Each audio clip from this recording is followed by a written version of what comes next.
There's a particular kind of shame that artists can carry that we don't talk about enough. It's the shame of putting your credits, your bio, your follower count, or your body of work next to someone else's and feeling as though your entire career suddenly looks small.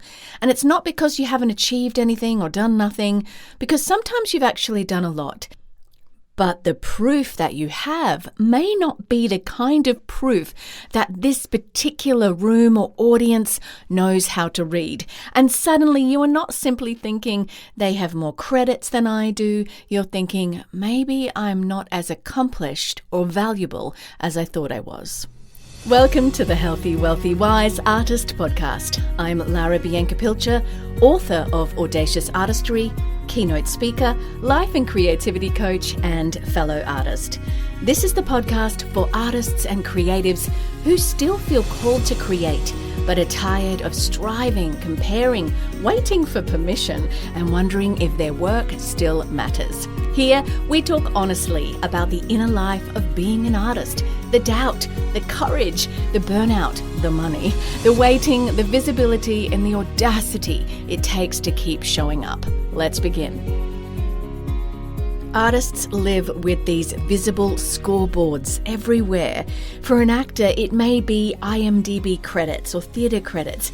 You click on someone's name and you see episode after episode or film after film or credit after credit, and then you look at your own page and think, oh, I should have more by now.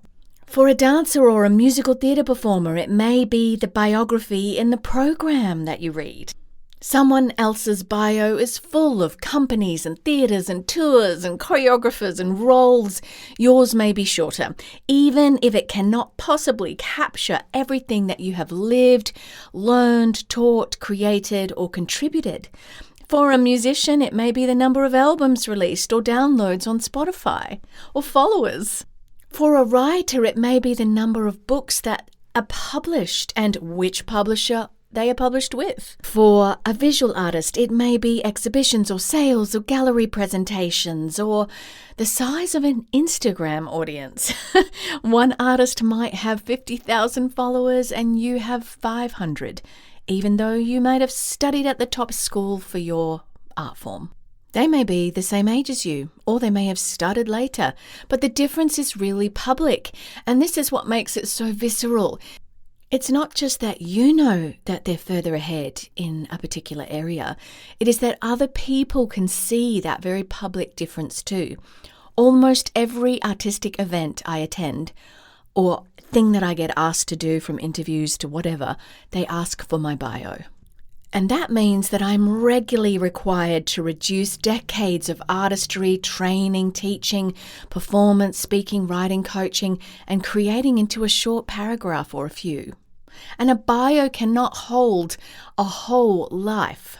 But it is often what becomes the evidence people use to decide how experienced, credible, or valuable you are as an artist. And this is where shame can enter. You can begin to feel embarrassed by what is not there. An example from my life is when I moved to Atlanta, I entered a market where strong film and television industry exists. I came from a long professional career. I had worked across theatre, musical theatre, performance, education, speaking, coaching, and other parts of the arts. And I'd also trained and worked in film and television. But in a film and television market, people often look first for a particular kind of visible proof. They look for screen credits, and they often look on, for example, IMDb. And when your career has been built across different countries, industries, disciplines, or artistic rooms, the full weight of your experience may not be immediately visible on the page that they are reading. And I'm not saying that because I have no film and TV experience, because I do a lot. I'm saying it because artists can feel deeply experienced and still become temporarily hard to read when they enter a new market.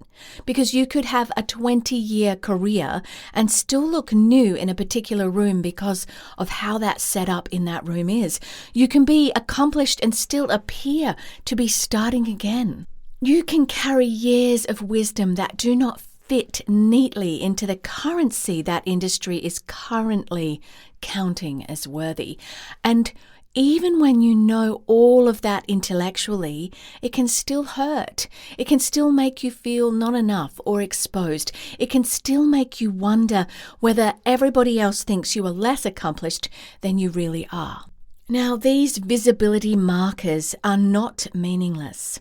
I do not want to dismiss them with a soft sentence like, followers do not matter, because sometimes they do matter. Credits matter, bookings matter, sales matter, experience matters, audience size can affect your reach or your opportunities or money or casting or invitation or publishing decisions and credibility. The problem begins when we ask those numbers to tell the whole truth. A follower count cannot tell you whether someone joined a platform. It cannot show you the era in which they grew. It cannot show you whether the algorithm, the market, or culture was operating differently at that time. Just the brass tacks of it, Instagram used to be much easier to grow on. So for those influencers that grew in that time, they have these massive followers that today take many more years often, or a lot more time, might be a better way to say it, to actually grow. Maybe there was, 20 auditions coming in a week in the market you were living in, and then when someone else moved there, the market was at a standstill. So suddenly there's less opportunity to actually get those credits or those followers or whatever it is for you. So you may be comparing your growth today with someone who built their audience during a completely different period in social media or in the market, and you see the result, but you don't always see the conditions. So an IMD page cannot show every stage you performed on, every student you taught, every artistic risk you took, or every skill you developed, or every piece of experience that will shape the next opportunity. Or a bio cannot explain the years spent caring for children, or moving countries, or rebuilding networks, or recovering from illness, or earning money elsewhere, or changing disciplines, or creating without public recognition. We look at visible proof and assume we are looking at a complete life record. We are not. We are looking at the portion of the story that can be easily counted. And then that shame turns an incomplete comparison into a verdict like this. They have more visible proof becomes, they are the real artist, I am not. They have moved faster becomes, I've wasted my time. Or their career looks bigger becomes, my career must be small, my voice must be insignificant. But looking less accomplished is not the same as being less accomplished. Sometimes your experience is real, but not immediately legible. Sometimes your career has depth that is difficult to summarize. Sometimes you are carrying skills that have not yet found their most visible expression. And sometimes, yes, there is still more growing to do. But shame is a terrible teacher. It does not help you grow. It actually often makes you hide. I often think of comparison like driving on a multi-lane highway. You are in your car. Another artist is in the lane beside you. They are moving faster. Their car may look better. Their road may appear clearer. They may have reached an exit you hoped to reach years ago. And instead of driving your own car, you begin staring sideways, which slows you down. You're watching their speed, their lane, their progress, their destination, maybe screaming through the window, "Hey, can I come in your lane? You've got so much going on. I want to be a part of it." And while you're staring at them, you are no longer fully driving your own life. At some point, you have to stop looking into the lanes beside you and asking, "Do I look worthy yet?" Get in your car, look at the road in front of you, and drive like the wind in your own lane. Staying in your own lane does not mean refusing to learn. It does not mean pretending you have no gaps. It does not mean ignoring feedback, training, strategy, or growth. It means you stop using someone else's career as evidence against your own. Instead of asking, why do they have more than I do, ask, what is mine to grow next? And that question will keep you moving and driving your own car. that question could allow you to be honest without humiliating yourself. Maybe you do need to do more training. Maybe you need to create a new body of art. Maybe you need to pitch again or audition again or publish again or go to class again, write again, record or learn how this new market works. But you can do that without treating your current bio as an embarrassment. You can grow without calling your past a failure. You can want more without pretending what you already carry is nothing. So think for a minute about the artist whose career makes yours feel smaller. Now ask, what am I using their career to say about mine?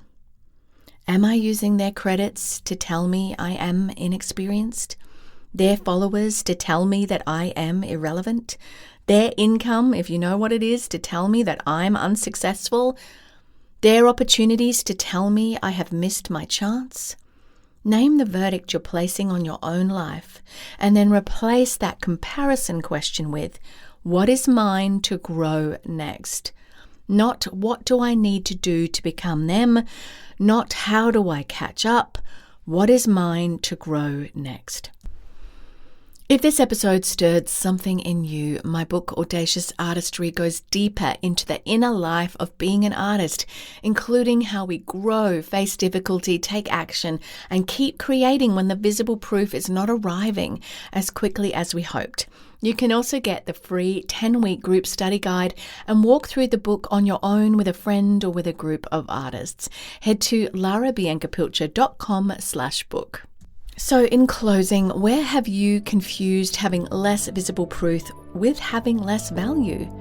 Your bio cannot hold your whole life. Your follower count cannot measure your wisdom. And another artist's career cannot tell you whether yours matters. Keep learning, keep growing, but do not grow from shame. Grow because your artistry, your creativity is still alive and there is more in you to make. If you haven't already, click what platform you're on and scroll to the place where you can leave a review. I would love you to leave a 5-star review or a comment, and that would mean so much to me because it helps this podcast reach more artists and creatives who need this kind of support. Thank you for listening to the Healthy, Wealthy, Wise Artist Podcast. If today's episode spoke something into you, my book, Audacious Artistry, Reclaim Your Creative Identity and Thrive in a Saturated World, goes deeper into this conversation. You can also download the free 10-week group study guide and walk through the book on your own with a friend or with a group of artists. Find the book and free guide at larabiancapilcher.com/book. Until next time, keep creating, stay audacious, and remember, your artistry matters.